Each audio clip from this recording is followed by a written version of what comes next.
Hello, hello, salut à tous, j'espère que vous allez bien. Moi, je vais très bien. Bienvenue encore sur ma chaîne là où on parle d'immigration aux États-Unis en toute sécurité. Je parle de la vie des États-Unis, je parle d'immigration. Je donne aussi mon avis qui peut être différent de pour certaines personnes. On respecte la vie de tout un chacun. Aujourd'hui, je vais vous parler de la vérité cachée que nos connaissances, nos parents, nos amis, nos proches ne nous disent pas. Lorsque ces personnes viennent à l'aventure. Nous sommes aux États-Unis, on va parler des États-Unis. Vous savez, dans la vie, nous sommes entourés de personnes, des parents, des amis, des connaissances et autres. Donc, on a plus ou moins une idée de comment est-ce que ces personnes réagissent, leur comportement et autres. Mais on ne finit jamais de connaître l'être humain.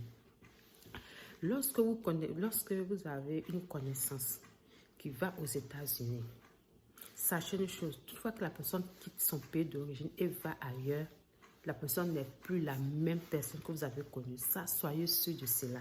Vous ne serez plus en face de la personne que vous avez connue parce que la personne va adopter un nouveau langage, une nouvelle vision. En fait, le mindset de la personne va changer, c'est-à-dire l'état d'esprit de la personne va changer. Donc, ça ne sera plus la même personne que vous avez connue. C'est vrai que la personne va peut garder les mêmes choses que vous avez connues, mais il y aura encore certaines choses qui vont s'ajouter par rapport à ce que vous connaissez avant. Donc, c'est comme dans cette mesure-là qu'on prend le malin plaisir de faire confiance à ces personnes-là. Pourtant, quand ces personnes-là sont de l'autre côté, ces personnes ont tendance parfois à nous vendre du rêve.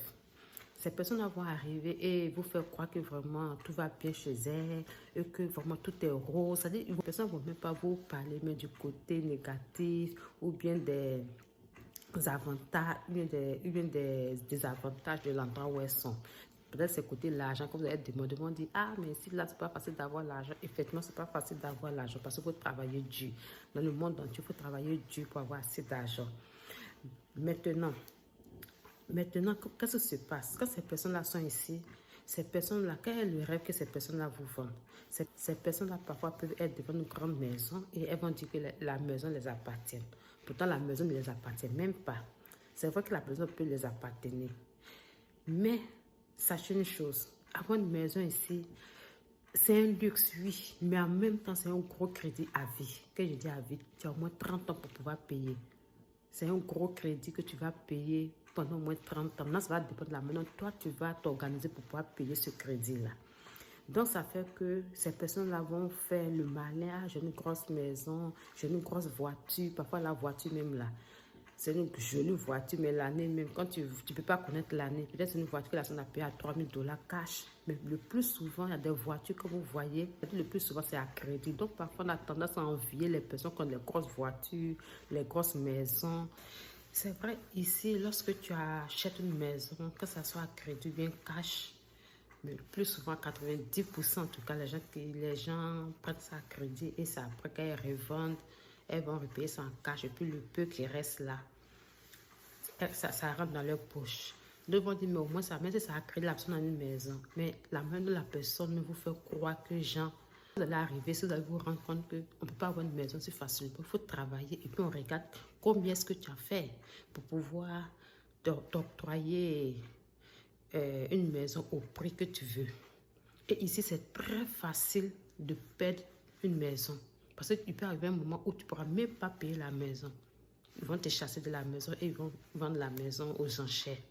Or, au pays là, c'est maintenant là, on font les maisons un peu à crédit, un peu. Mais c'est quand même difficile au pays. C'est quand même difficile au pays de perdre sa maison. Le plus souvent, les personnes qui construisent les maisons là-bas, elles sont tranquilles dans leur maison, quoi. Elles payent seulement que l'électricité et autres. Je vous assure.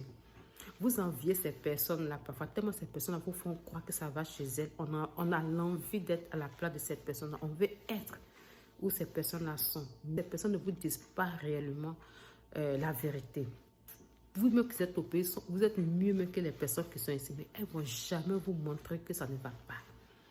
Donc, comment est-ce que ça se passe? Est-ce que peut-être vous voulez venir aux États-Unis? Vous allez dire, ah, je vais venir aux États-Unis, tout ça. On va dire, ah, mais il faut venir, tu as vu la maison que je te montre là, j'ai assez de maisons, j'ai assez de chambres. Quand tu vas venir, je vais te berger, je vais te donner une chambre comme j'ai la voiture, je vais faire les courses avec toi. En tout cas, si tu viens ici, là, je vais te guider, il n'y a même pas de problème, je vais prendre soin de toi. Vous savez pourquoi le plus souvent ces personnes-là font ça? Je pense qu'il y a deux options. Soit ces personnes-là sont des gens qui parlent beaucoup, qui aiment se faire voir. Et la deuxième option, ces personnes ne peuvent jamais imaginer que vous allez les rejoindre où elles sont parce qu'elles pensent qu'elles ont plus de chance que vous. Donc, du coup, ces personnes-là vous disent beaucoup de choses qui ne sont pas vraies. Et ces personnes vous encouragent. Et le jour maintenant que vous avez eu un visa pour pouvoir venir aux États-Unis, lorsque vous allez les annoncer que vous avez eu le visa pour venir aux États-Unis, ces personnes-là déjà vont commencer à prendre peur. Et ces personnes vont commencer à se faire rares ou soit continuer toujours la même cadence de mensonge. Et le jour que vous allez venir comme ça, qu'est-ce qui va se passer? Parfois, il y a des personnes qui ne décrochent même plus votre téléphone parce que c'est difficile maintenant de les avoir. Soit ces personnes ne vont plus décrocher le téléphone, ou soit elles vont toujours trouver des excuses. Non, je suis occupée, je vais te rappeler, et ça reste comme ça. Maintenant, lorsque vous allez arriver, vous risquez même de ne même pas savoir où vous allez partir parce que ces personnes ne vont jamais décrocher le téléphone pour que vous puissiez arriver chez elles pour voir réellement où est-ce qu'elle vit. Parce que si elles voient que vous venez chez elles, vous allez vous rendre compte que tout ce que cette personne vous disait, ce n'était que du rêve. Donc, du coup, faites attention aux personnes que vous pensez bien connaître qui quittent le pays pour aller ailleurs. Parce qu'il y a beaucoup de choses qui rentrent en ligne de compte. Il y a des personnes même qui ne peuvent même pas imaginer qu'elles vont être dans une situation, qu'elles vont arriver ici. Elles vont se voir dans les histoires de la peau blanche, dans les histoires de braquage. Il y a beaucoup de choses. Donc, faites vraiment très attention. Aussi, comment est-ce que ça se passe, les mensonges? Tellement ces personnes-là vous font croire que ça va chez elles.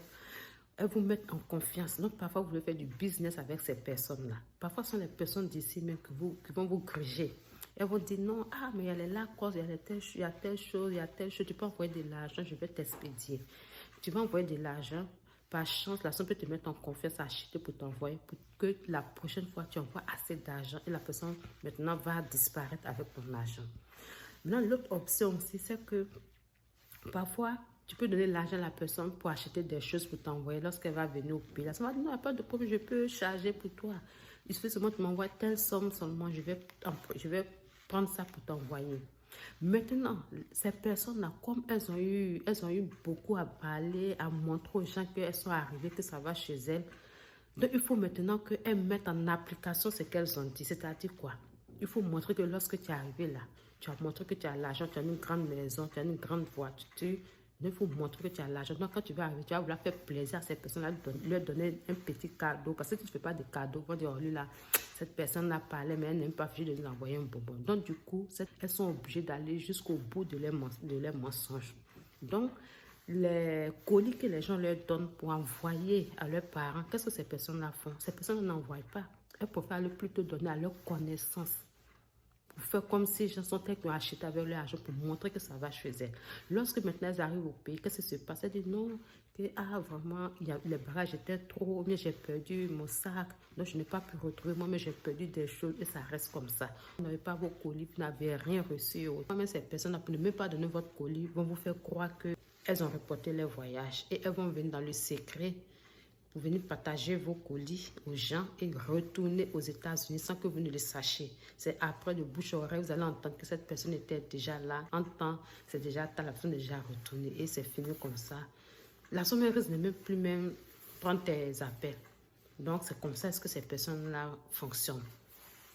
Ici, on n'a pas le temps de sortir en tant que tel. Parce que le temps que tu vas prendre pour sortir, je t'assure, quand tu vas travailler, tu rentres, tu es fatigué. La première des choses, c'est de chercher à manger et puis te coucher, te reposer. Après, même les vêtements, tellement on n'a pas de temps de sortir, on n'a pas assez de vêtements en tant que tel.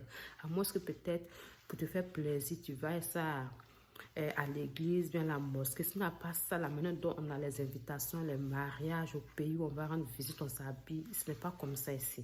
Donc ces personnes-là, le plus souvent, sont limitées dans l'habillement. Et lorsqu'elles arrivent au pays, d'abord c'est du crédit. Ces personnes-là prennent pour pouvoir s'habiller, pour acheter les choses de luxe. Ces personnes-là prennent du crédit encore pour acheter le billet d'avion qui n'est pas mauvais. Donc, quand ces personnes-là arrivent au pays, qu'est-ce qui se passe? Vous allez les voir bien habillés. Ces personnes-là vont prendre toujours les compteurs. En tout cas, ces personnes vont refuser de prendre les voitures en commun. En tout cas, ces personnes-là vivent dans le luxe. En réalité, la vie qu'elles mènent devant vous au pays n'a rien à voir avec la vie qu'elles mènent ici.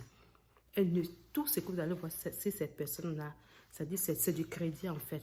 qu'elles vont revenir ici, c'est pour chercher maintenant à rembourser ce crédit-là. Donc, faites vraiment très attention à ce que les personnes vont vous faire croire. Ne finissez jamais de connaître l'être humain. C'est ce que j'avais à vous dire dans cette vidéo d'aujourd'hui. Si prenez soin de vous, n'oubliez pas de partager, aimer, invitez vos amis à s'abonner à la chaîne en activant la cloche de notification pour ne rien rater. Sur ce, bye bye.